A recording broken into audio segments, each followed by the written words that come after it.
अस्सलामुअलैकुम, मैं हाँ मलिक अफजल ते सादा यूट्यूब चैनल है अजू विलाग। आज दी वीडियो पर कहने हैं वीडियो शुरू करने तो पहले सारे चैनल को सब्सक्राइब करो तो बेल आइकन को ज़रूर दबाओ कि हर आने वाली वीडियो साथे पहुँचती रहे।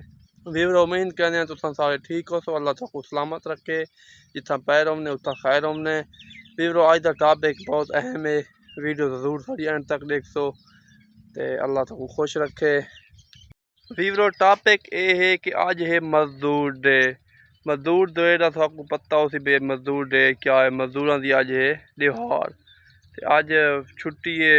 मेरा ख्याल तलीमी इदारे टोटल बंद हैं, बे इदारा मेरा ख्याल है भाई छुट्टी हो सी अज।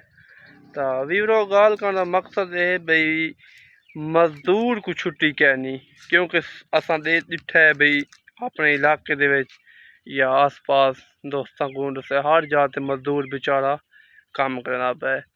तो छुट्टी क्या है लोगों को है, उस्तादों को छुट्टी है, बे अदारे जड़े हैं सारे पाकिस्तानी अदारे उन्होंने छुट्टी है।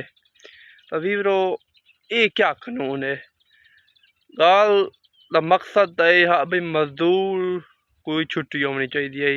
लेकिन मजदूर हम सादा देहाती इलाका है, मजदूर बेचारे थ्रेशर से कमाते पैन, कोई अपना पानी लाई वह, कोई अपना ट्रैक्टर से हल मरेंदे जो ड्राइवर भी हैं सारे ट्रैक्टर ड्राइवर वो हल मरेंदे वह।